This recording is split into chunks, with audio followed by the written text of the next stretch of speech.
Bonjour, la Bible dit dans 2 Chroniques 32 au verset 31.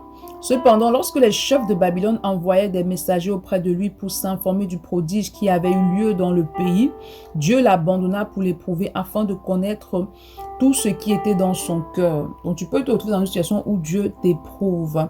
Satan tente, mais Dieu éprouve. Dieu éprouve en général pour déterminer ton degré d'amour pour lui, ton degré d'attachement à lui. Lorsque tu es éprouvé par Dieu, il est important que tu demeures connecté à lui. Lorsque tu es éprouvé par Dieu, il est important que tu ne te déconnectes pas de Dieu parce que l'épreuve a pour but même justement de te rapprocher de Dieu, de te connecter à Dieu. Parfois, certaines personnes passent par l'épreuve et ils veulent abandonner ou ils commencent à murmurer, ils commencent à parler mal ou à questionner Dieu.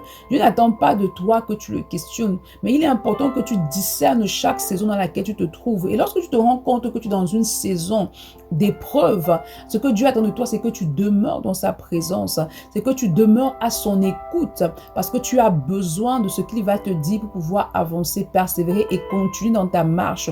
Donc face à l'épreuve, face à ce qui est en face de toi, le Seigneur veut éprouver justement ton amour pour lui. Est-ce que tu l'aimes juste quand tout va bien ou lorsque rien ne va? Donc ce matin, demande au Saint-Esprit d'accorder la grâce de demeurer fidèle même dans l'épreuve, de demeurer attaché au Seigneur.